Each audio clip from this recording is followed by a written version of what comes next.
Ang programang ito ay hatid sa inyo ng Air 21. Sagot ko, padala mo!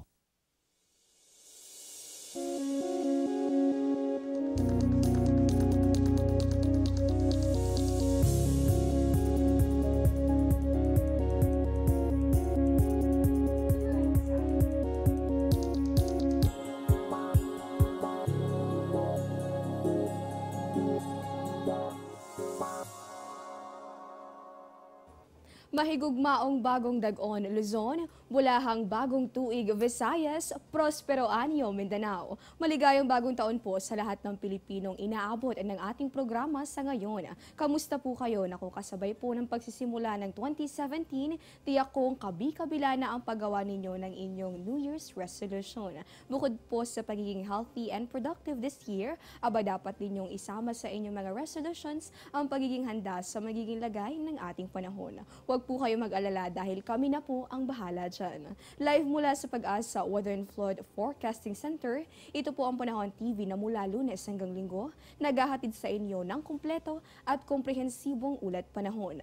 Ako po ang inyong makakasama ngayong first Monday of the year, January 2, 2017. Ako po si Desiree Jonyo.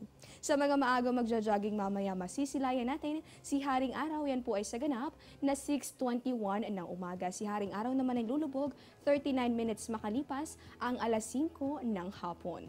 At sa punto pong ito, para bigyan tayo ng latest sa ating ulat panahon, makakapanayan po natin ng live. Wala pong iba kundi si Pag-asa Weather Forecaster Meno Mendoza. Magandang umaga po, Sir Meno. Ngayon isang panibagong taon nga ang nagsisimula. Ano-ano po bang weather systems yung iiral ay kapag ganitong bahagi ng taon o yung buwan ng Enero?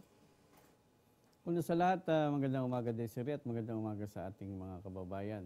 Para sa buwan ng Enero, inaasahan natin ang mga weather system na amihan. Gayun na rin, pwede tayong makaranas ng tail end ng cold front, LPA at posible pa rin na magkaroon tayo ng tropical cyclone o bagyo.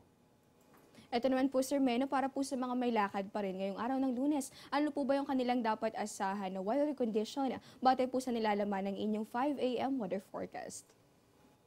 Okay, para naman sa magiging lagay ng ating panahon sa araw na to, dahil patuloy pa rin ang epekto ng ating trap ng low pressure area dito nga sa Silangang Mindanao, patuloy pa rin makakaranas ng mahina hanggang sa tamtamang mga pag-ulan at pulo-pulong pagkidlat pagkulog dito sa rehiyon ng Caraga at Davao. Dahil pa rin naman meron tayong amihan na nakakapekto dito sa Luzon, gayon na rin sa Silangang Kabisayaan, patuloy namang makakaranas ng mahihinang pag-ulan dito sa Cagayan Valley Region, probinsya ng Aurora at Quezon, sa Bicol Region, gayon na rin sa Silangan at Gitnang Kabisayaan. Samantalang dito naman sa Metro Manila at sa nalalabing bahagi ng Luzon, asahan natin ang maliwalas na panahon, subalit posible pa rin yung pagkakaroon ng mga pulo-pulong mahinang pag-ulan. Sa nalalawing bahagi ng Kabisayaan at Mindanao, asahan din ang maliwalas na panahon, subalit asahan pa rin ang posibleng pagkakaroon naman ng mga pulo-pulong pag-ulan o pagkidlat pagkulog. Ulitin lamang po natin, dalawang weather systems pala yung magdudulot ng mga pag-ulan dito sa iba't ibang bahagi ng ating bansa. Kabilang dyan, yung trough extension ng isang low pressure area sa labas ng Philippine Area of Responsibility. Ganon din, itong lumakas pang hanging amihan. Kaya naman kahit saan man ang inyong lakad, huwag pong kalilimutan ang pagdadala ng payong, panangga po yan sa tsansa ng mga pag-ulan. Sir Meno, nabanggit po natin yung tungkol doon sa trough ng low pressure area. Ipinatatanong po ng Panahon TV follower na si Madel Saluto Enriquez, posible daw po bang maging bagyo itong nasabing low pressure area? At follow-up question na din po, inaasahan po ba natin na ito ay may tsansang pumasok sa Philippine Area of Responsibility? Para kay Madel, hindi natin dapat pangambahan itong low pressure area dahil ang pwesto nito ay halos malapit na sa equator at maliit ang tsansa nito na mag-iitong isang ganap na bagyo. Ayan, Madel, good news nga yan, pati na rin sa ating iba pang mga taga-subaybay. Ayon nga dito, kay Pag-asa Weather Forecaster Meno Mendoza ay mababa naman yung chance na ma-develop sa pagiging ganap na bagyo yung ating binabantayan sa mga panahon sa labas nitong Philippine Area of Responsibility. Pero wag po kayo maging kampante dahil umaabot nga mga kaulapan niya na inagdudulot pa rin yan ng pag-ulan sa ilang bahagi nitong Mindanao. Sa ating pong mga taga-subaybay, pwede rin kayong mag-send ng inyong questions sa mga social media accounts ng Panahon TV. Ito po Sir Meno, last question na lamang po. Ano po ba yung inaasahang sea condition sa ngayon? Mayroon po ba tayong nakataas na gale warning? At dahil nga malakas ang epekto ng ating amihan, nakataas pa rin ang ating gale warning. Simula yan dito sa Batanes area, sa kalurang bahagi, pababa, hanggang dito yan sa may Zambales, Bataan. At dito naman sa silangang bahagi ng bansa, simula pa rin sa Batanes area, hanggang dito yan sa may probinsya ng Samar at Leyte.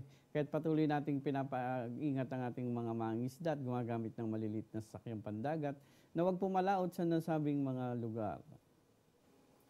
At nakapanayam po natin live, wala pong iba kundi si Pag-asa Weather Forecaster Meno Mendoza. Maraming salamat po Sir Meno sa mga kaalaman at mga paalala na inyong ibinahagi sa amin ngayong umaga.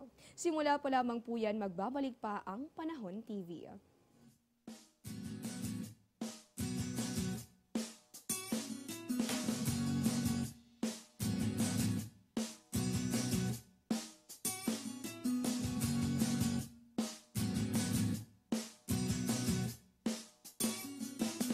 Get timely and reliable Philippine weather information anytime, anywhere through the Panahon TV mobile app, a multifunctional mobile app that brings you weather updates sourced directly from Pag-asa. The app provides a complete 3-day weather forecast at your location.